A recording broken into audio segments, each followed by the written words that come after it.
कुछ दिनों पहले शाहरुख खान और राजकुमार हिरानी की बहुप्रतीक्षित फिल्म डंकी का ट्रेलर लॉन्च हुआ था।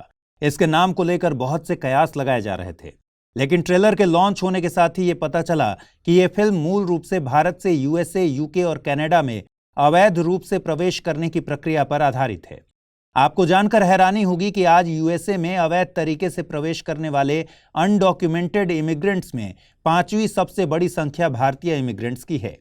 वहीं यूके में भारतीय अनडॉक्यूमेंटेड इमिग्रेंट्स तीसरे नंबर पर हैं। डंकी फ्लाइट्स के चक्कर में ही बहुत से लोग दुनिया के सबसे घातक बॉर्डर क्रॉसिंग का हिस्सा बन रहे हैं। इसमें हर साल बहुत से भारतीय अपनी जान भी गंवा देते हैं, लेकिन बावजूद इसके यह सिलसिला लॉकडाउन के बाद से तेजी से बढ़ रहा है। यूएसए में अवैध तौर पर प्रवेश करने वाले भारतीयों की संख्या 2019 से 2023 के बीच 5 गुना बढ़ गई है। अब फिल्म की कहानी क्या होगी ये तो फिल्म देखने के बाद पता चलेगा, लेकिन ट्रेलर के बाद से डंकी फ्लाइट्स को लेकर चर्चा शुरू हो गई है। आखिर ये पूरा प्रोसेस होता कैसे है? आखिर क्यों लोग भारत से अवैध रूप से यूएसए, यूके या कनाडा जैसे देश जाने की कोशिश करते हैं? इसमें कौन सी चुनौतियां सामने आती हैं? इसके लगातार बढ़ते मामलों के पीछे कारण क्या हैं? इसी के लिए आज के वीडियो में हम डंकी फ्लाइट्स से जुड़े हर बिंदु पर चर्चा करेंगे। ये वीडियो यूपीएससी मेंस के जीएस पेपर 1 में सोसाइटी और जीएस पेपर 2 में अंतर्राष्ट्रीय संबंध विषय के लिए महत्वपूर्ण है।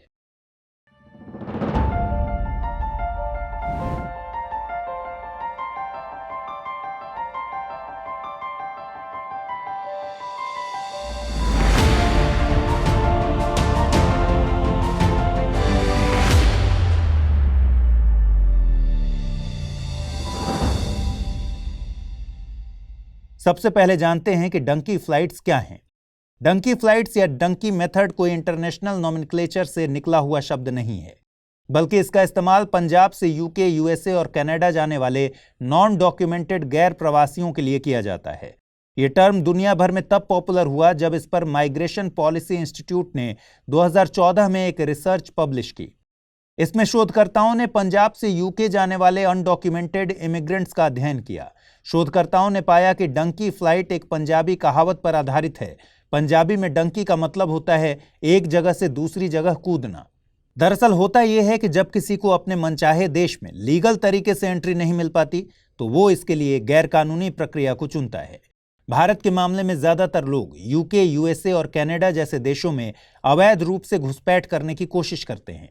उदाहरण के लिए अगर यूएसए का मामला लें तो डंकी फ्लाइट प्रक्रिया में लोग किसी लैटिन अमेरिकी देश का पर्यटन वीजा लेते हैं। फिर वहां पहुंचने के बाद लैटिन अमेरिका से मैक्सिको होते हुए यूएसए मैक्सिको बॉर्डर के रास्ते यूएसए में घुसने की कोशिश करते हैं। लेकिन ये बात जो हम 2 लाइन में कह दे रहे हैं, इसे हकीकत बनाने में लोग न सिर्फ अपने जीवन की पूरी जमा पूंजी लगा देते हैं, बल्कि अपनी जान भी दांव पर लगाकर इस रास्ते को चुनते हैं। इसके बावजूद ऐसे रास्तों से सीमा पार करने वालों की संख्या बहुत कम होती है, क्योंकि बहुत से लोग बॉर्डर तक पहुंचने के पहले ही डंकी प्रोसेस में अपनी जान गंवा देते हैं। और उन लोगों में से जो लोग बॉर्डर के पास पहुंच भी जाते हैं, उन्हें सीमा पार पुलिस हिरासत में ले लेती है और इन्हें डिपोर्ट कर दिया जाता है। यूएसए और मैक्सिको के बॉर्डर पर अक्टूबर 2021 से अगस्त 2022 तक करीब 10 महीनों में 16,200 लोगों को सीबीपी यानी क्रॉस बॉर्डर पुलिस ने अपनी हिरासत में लिया, जबकि साल 2018 में यह आंकड़ा सिर्फ 9,000 था। उससे ज्यादा चौंकाने वाला डेटा नवंबर 2022 से सितंबर 2023 के बीच का है। अमेरिकी सीमा शुल्क और सीमा सुरक्षा के डेटा के मुताबिक 2022 से 2023 तक लगभग 97,000 भारतीयों को अवैध रूप से प्रवेश करने की वजह से गिरफ्तार किया गया, जिसमें 30,000 से ज्यादा लोग कैनेडियन बॉर्डर के जरिए प्रवेश करने की कोशिश कर रहे थे। करीब 42,000 लोग मैक्सिको बॉर्डर से घुसने की कोशिश कर रहे थे। अब आप समझ सकते हैं कि कितनी तेजी से डंकी प्रोसेस के जरिए लोग अमेरिका जैसे बड़े देश में असाइलम की उम्मीद में जा रहे हैं। यहां पर हम डंकी फ्लाइट्स को तो समझ गए, लेकिन उसकी असली समझ हमें तब होगी जब हम इस प्रक्रिया में आने वाली जानलेवा चुनौतियों को भी समझें। इस प्रोसेस में आने वाली चुनौतियों को आप ऐसे समझिए जैसे यूएसए, यूके या कनाडा जैसे देशों में जाना रोहित शेट्टी के खतरों के खिलाड़ी प्लस बेयर ग्रिल्स के मैन वर्सेस वाइल्ड शो के अनस्क्रिप्टेड वर्जन के जैसे होता है। इसकी शुरुआत होती है ट्रैवल एजेंसियों के जाल से। आज भी पंजाब से इन देशों में जाने वाले लोगों की संख्या सबसे ज्यादा है। पंजाब में ऐसे बहुत से ट्रैवल एजेंट हैं जो लोगों को यूएसए में काम और एजुकेशन वीजा दिलाने की गारंटी देते हैं। इसी गारंटी से शुरू होती है यह पूरी प्रक्रिया। पंजाब का युवा अपने यहां से होने वाले इस तरह के माइग्रेशन से पहले ही काफी प्रभावित रहता है। ऐसे में दूसरे देश में जाना उनका सबसे बड़ा सपना होता है। इसलिए ऐसे एजेंट उनसे शिक्षा या वर्क वीजा की एप्लीकेशन भरवाने के नाम पर मोटी रकम ले लेते हैं। दरअसल इन देशों में सामान्य शिक्षा और वर्क वीजा मिलना इतना मुश्किल होता है कि लोगों को लगता है कि शायद एजेंट कुछ करवा दे। लेकिन एजेंट पैसे लेकर वीजा अप्लाई तो कर देते हैं, पर वीजा की एप्लीकेशन रिजेक्ट कर दी जाती है। लेकिन तब तक वीजा अप्लाई करने वाले शख्स का अमेरिका या किसी और देश जाने का सपना इतना बड़ा हो चुका होता है कि वो इस सपने को छोड़ नहीं पाता। और यहीं पर एजेंट्स H1B वीजा के बजाय डंकी वीजा को इंट्रोड्यूस कराते हैं, यानी उन्हें गैर कानूनी तरीके से उनके मनचाहे देश में भेजने का विकल्प उन्हें देते हैं, जिसकी अलग अलग रकम होती है। लेकिन औसत की बात करें तो कम से कम 20 लाख रुपए में इस अवैध रास्ते की शुरुआत होती है। इस प्रोसेस को पूरा करवाने वाले एजेंट्स को डोंकर्स कहा जाता है। वो क्लाइंट के लिए पूरा रोड मैप तैयार करवाते हैं, जिसके बाद उन्हें इस रास्ते पर स्थानीय डोनर्स की मदद से भेज दिया जाता है। यूएसए के मामले को लेकर अगर आगे बढ़ें तो एजेंट्स क्लाइंट्स को किसी ऐसे लैटिन अमेरिकी देश में सबसे पहले भेजते हैं जहां या तो वीजा मुफ्त होता है या बहुत आसानी से मिल जाता है, जैसे कि इक्वाडोर। इक्वाडोर इस तरह की प्रक्रिया के लिए सबसे कॉमन देश है। इक्वाडोर में जहां भारत के साथ साथ 180 देशों के लोग बिना वीजा के प्रवेश कर सकते हैं, लैटिन अमेरिका में प्रवेश के साथ ही इस यात्रा की चुनौतियां शुरू हो जाती हैं। इक्वाडोर से लोग बस या किसी निजी वाहन से कोलंबिया पहुंच जाते हैं। यहां से शुरू होती है हजारों किलोमीटर की लंबी यात्रा, जिसे बिना किसी सुविधा के जमीन के रास्ते पूरा करना होता है। कोलंबिया से आगे की यात्रा में शामिल होता है डेरियन गैप, जो इस पृथ्वी का सबसे खतरनाक और दुर्गम जंगल है। कोलंबिया और पनामा सीमा के बीच, या फिर कहें कि दक्षिण अमेरिका को उत्तरी अमेरिका से जोड़ने वाला एक सघन जंगल डेरियन गैप है। 10,000 स्क्वायर मील में फैला डेरियन गैप दुनिया के नक्शे पर एक ऐसा इलाका है जहां किसी भी देश का कोई कानून लागू नहीं होता, न तो कोई रोड है, न कोई सरकारी मदद। ऐसे इलाकों में ही लोग सबसे ज्यादा जान गंवाते हैं, क्योंकि जंगल में सांपों और जंगली जानवरों का शिकार होने के साथ साथ यहाँ के अपराधी भी बहुत से लोगों को लूट लेते हैं। इसके बाद उनके पास खाने पीने के लिए न तो कुछ बचता है, न ही उनके पास इतने पैसे होते हैं कि वो आगे की मदद के लिए पैसे दे पाएं। ऐसे में हर साल दुनिया भर के अवैध प्रवासी इन्हीं जंगलों में मारे जाते हैं, जिसमें भारतीय लोगों की भी बड़ी संख्या होती है। अगर आप मैप पर इसे देखें तो आप पाएंगे कि कोलंबिया के बाद इक्वाडोर है और उसके बाद है ये डेरियन गैप, जो पनामा से होते हुए मैक्सिको सीमा तक जाने का इकलौता रास्ता है। इस तरह कुछ लोग drug cartel, local hitch hiking, police और कस्टम को रिश्वत देते हुए किसी तरह मैक्सिको बॉर्डर पर पहुंच जाते हैं। हिच हाइकिंग से मतलब होता है किसी अनजान व्यक्ति से लिफ्ट लेकर यात्रा करना। इसमें इन्हें 10 से 20 लाख रुपए खर्च करने पड़ते हैं। इस पूरी प्रक्रिया में सबकी यात्रा की अपनी एक कहानी होती है। मैक्सिको पहुंचने के बाद वहां पर भी ऐसे स्थानीय डोंकर होते हैं जो लोगों को बॉर्डर क्रॉस करने के बहाने उनसे पैसे वसूलते हैं। उसके बाद भी लोगों को अमानवीय स्थिति में हफ्तों या फिर महीनों तक बॉर्डर के पास रहना पड़ता है। फिर जाकर कहीं उनका नंबर आता है। नंबर आने के बाद उन्हें भले ही सीमा पार करने का मौका मिल जाता है, लेकिन किसी न किसी तरह से पुलिस उन्हें हिरासत में ले लेती है। इसके बाद ऐसे लोगों को दुनिया भर से आए हुए गैर दस्तावेज अप्रवासियों के साथ बॉर्डर के पास में ही डिटेंशन सेंटर में रखा जाता है, जो जेल से भी बदतर होते हैं। यहीं पर लोग अमेरिका में शरण की गुहार लगाते हैं। इसकी शुरुआत क्रेडिबल फियर इंटरव्यू से होती है, जिसमें अधिकारियों को विश्वास दिलाना होता है कि वो भारत में या अपने देश में प्रताड़ित किए गए हैं, इसीलिए उन्हें देश छोड़ने पर मजबूर होना पड़ा। ये पहला कदम बहुत जरूरी होता है, क्योंकि अगर वहां के अधिकारियों को ये लग गया कि आपको किसी तरह का खतरा नहीं है, उसके बाद भी आप अपने देश से यहां आए हैं, तो मामला आगे नहीं बढ़ेगा। लेकिन अगर उन्हें शरण चाहने वालों की मांग सही लगती है, तो फिर ऐसे लोगों को इमिग्रेशन जज के सामने पेश होना पड़ेगा, अपने लिए वकील हायर करना होगा। जज के द्वारा यह तय किया जाता है कि किसे शरण मिलेगी, किसे नहीं। लेकिन उनमें से बहुत कम लोगों को ही शरण मिलती है। बाकी लोगों को इंडिया डिपोर्ट कर दिया जाता है। यहाँ शरण मिलना भी बहुत सब्जेक्टिव मामला है। शरण चाहने वालों को यह साबित करना होता है कि उन्हें भारत में जान का खतरा है या कोई और बड़ा खतरा है, तभी शरण मिलती है। इसका उदाहरण हम इस तरह से ले सकते हैं, 1984 के सिख दंगों के बाद जितने भी सिख शरण की मांग करते हुए यूएसए, यूके और कनाडा जैसे देशों में गए, उन्हें वहां शरण मिल गई। चूंकि अब भारत में ऐसी स्थिति नहीं है, इसीलिए भारतीयों को शरण नहीं मिलती। इस जानलेवा प्रोसेस की सैकड़ों कहानियां सुनने के बाद भी लोग तेजी से इस प्रोसेस को चुन रहे हैं।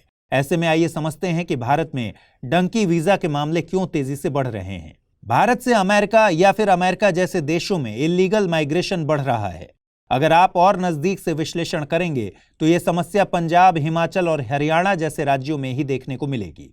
आमतौर पर यूट्यूब पर डंकी फ्लाइट सर्च करते हैं तो ऐसे भारतीयों के वीडियो ब्लॉग या फिर शॉर्ट्स मिल जाएंगे जो या तो पंजाबी सिख हैं या फिर हरियाणा या फिर हिमाचल से हैं। इस पूरे प्रोसेस की शुरुआत भी एक तरह से पंजाब से ही होती है।